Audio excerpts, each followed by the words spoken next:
ಭೂಮಂಡಲದ ಇತಿಹಾಸದಲ್ಲೇ ಎಂದೂ ನಡೆಯದ ವಿದ್ಯಮಾನವೊಂದು ಸಂಭವಿಸಿದ್ದು ಈ ಅಪರೂಪದ ಘಟನೆಯು ಏಷ್ಯಾದಾದ್ಯಂತ ವಿಜ್ಞಾನಿಗಳನ್ನ ಆತಂಕಕ್ಕೆ ದೂಡಿದೆ. ಹಾಗಾದ್ರೆ ನಡೆದ ಘಟನೆಯಾದ್ರೂ ಏನು? ಘಟನೆಯ ಕುರಿತು ತಜ್ಞರು ನೀಡಿದ ಮಾಹಿತಿಯಾದ್ರೂ ಏನು? ಈ ಕುರಿತಾದ ಕಂಪ್ಲೀಟ್ ಡೀಟೇಲ್ಸ್ ನಾವು ಕೊಡ್ತೇವೆ. ಮಿಸ್ ಮಾಡದೆ ವಿಡಿಯೋವನ್ನ ಕೊನೆಯವರೆಗೂ ನೋಡಿ. ಹಿಮಾಲಯವನ್ನು ದಾಟಿದ ಮುಂಗಾರು ಮಾರುತ, ಭಾರತಕ್ಕೆ ಕಾದಿದೆ ಭಾರೀ ಗಂಡಾಂತರ.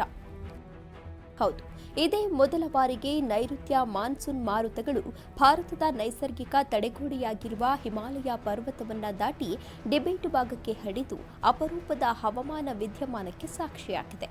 ಸಾಮಾನ್ಯವಾಗಿ ಹಿಮಾಲಯ ಪರ್ವತ ನೈಸರ್ಗಿಕ ಮಾನ್ಸೂನ್ ಮಾರುತಗಳನ್ನು ತಡೆದು ಆ ಭಾಗದಲ್ಲೇ ಮಳೆ ಸುರಿಸುವಂಥದ್ದು ವಾಡಿಕೆ.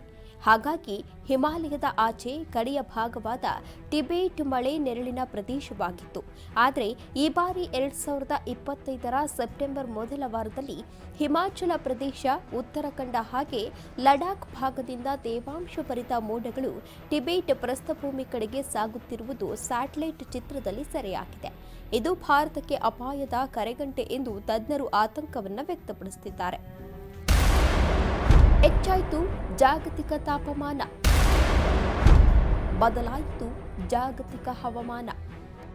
ಇನ್ನು ಈ ರೀತಿಯ ಹವಾಮಾನ ಬದಲಾವಣೆಗೆ ವಿಜ್ಞಾನಿಗಳು ಕೆಲವು ಕಾರಣಗಳನ್ನು ತಿಳಿಸಿದ್ದು, ವಿಶ್ವದೆಲ್ಲೆಡೆ ಹಸಿರು ಮನೆ ಪರಿಣಾಮ ಬೀರುವಂತಹ ಅನಿಲಗಳು ಹೆಚ್ಚಾಗ್ತಿದ್ದು, ಇದರ ಫಲವಾಗಿ ಜಾಗತಿಕ ತಾಪಮಾನ ಏರಿಕೆಯಾಗ್ತಿದೆ.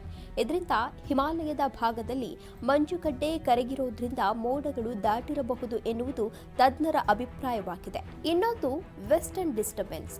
ಇದೊಂದು ಮೆಡಿಟರೇನಿಯನ್ ಪ್ರದೇಶದಲ್ಲಿ ಉಂಟಾಗುವ ಉಷ್ಣವಲಯದ ಚಂಡಮಾರುತ. ಇದು ಭಾರತಕ್ಕೆ ಸಾಮಾನ್ಯವಾಗಿ ಡಿಸೆಂಬರ್ನಲ್ಲಿ ಪ್ರವೇಶಿಸಿ ಉತ್ತರ ಭಾರತದಲ್ಲಿ ಚಳಿಗಾಲದ ಮಳೆಗೆ ಕಾರಣವಾಗ್ತಿತ್ತು.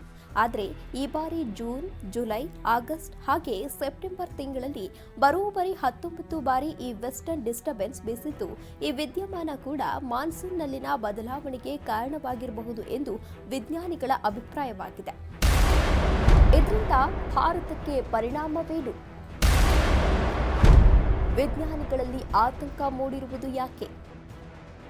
ಭಾರತಕ್ಕೆ ನೈಸರ್ಗಿಕ ತಡೆಗೋಡೆಯಂತಿರುವ ಹಿಮಾಲಯ ಕ್ರಮೇಣವಾಗಿ ದುರ್ಬಲಗೊಳ್ಳುತ್ತಿದೆಯೇ ಎನ್ನುವಂತಹ ಆತಂಕ ವ್ಯಕ್ತವಾಗಿದೆ. ಇದು ಮುಂದಿನ ದಿನಗಳಲ್ಲಿ ಏಷ್ಯಾ ಭಾಗದಲ್ಲಿನ ಹವಾಮಾನದಲ್ಲಿ ಭಾರೀ ಬದಲಾವಣೆಗಳನ್ನು ಸೃಷ್ಟಿ ಮಾಡಲಿದೆ. ಪ್ರಸ್ತುತ ಭಾರತ ಸರಿಸುಮಾರು 80% ಮಳೆಯನ್ನ ಮಾನ್ಸೂನ್ನಿಂದ ಪಡೆಯುತ್ತದೆ.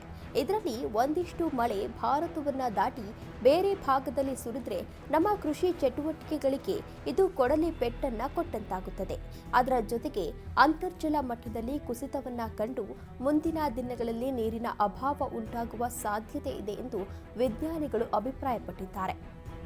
ಹವಾಮಾನದ ವಿದ್ಯಮಾನದಲ್ಲಿನ ಬದಲಾವಣೆ ಜಾಗತಿಕ ಮಟ್ಟದಲ್ಲಿ ತಾಪಮಾನದ ಏರಿಕೆಯನ್ನು ಸೂಚಿಸ್ತಾ ಇದೆ. ಚಳಿಗಾಲದಲ್ಲಿ ಬರಬೇಕಿದ್ದ ವೆಸ್ಟರ್ನ್ ಡಿಸ್ಟರ್ಬೆನ್ಸ್ ಮಳೆಗಾಲದಲ್ಲಿ ಬಂದು ಮಾನ್ಸೂನ್ ಮಾರುತಗಳಿಗೆ ಸಂಧಿಸಿದ ಪರಿಣಾಮವಾಗಿ ಉತ್ತರಾಖಂಡ, ಹಿಮಾಚಲ ಪ್ರದೇಶದಲ್ಲಿ ಮೇಘಸ್ಫೋಟ ಉಂಟಾಗಿದೆ. ಪ್ರವಾಹದಂತಹ ಪರಿಸ್ಥಿತಿಗಳು ನಿರ್ಮಾಣವಾಗಿದೆ. ಇದರಲ್ಲಿ ನೂರಾರು ಜನರು ತಮ್ಮ ಪ್ರಾಣವನ್ನೇ ಕಳೆದುಕೊಂಡಿದ್ದು, ಇದು ಜಾಗತಿಕ ಮಟ್ಟದಲ್ಲಿ ಹವಾಮಾನ ನೀಡುತ್ತಾ ಇರುವ ಮುನ್ಸೂಚನೆ ಎಂದು ತಜ್ಞರು ಅಭಿಪ್ರಾಯವನ್ನು ವ್ಯಕ್ತಪಡಿಸಿದ್ದಲ್ಲದೆ ಹೆಚ್ಚಿನ ಅಧ್ಯಯನದ ಅವಶ್ಯಕತೆ ಇದೆ ಎಂದು ಕೂಡ ವಿಜ್ಞಾನಿಗಳು ತಿಳಿಸಿದ್ದು, ಇದಕ್ಕೆ ಸಂಬಂಧಪಟ್ಟಂತೆ ಅದು ಯಾವ ಮಾಹಿತಿಗಳು ಹೊರಬೀಳಲಿದೆ ಎನ್ನುವುದನ್ನು ಕಾದು ನೋಡಬೇಕಿದೆ. News bureau, Karnataka news beat, Bengaluru.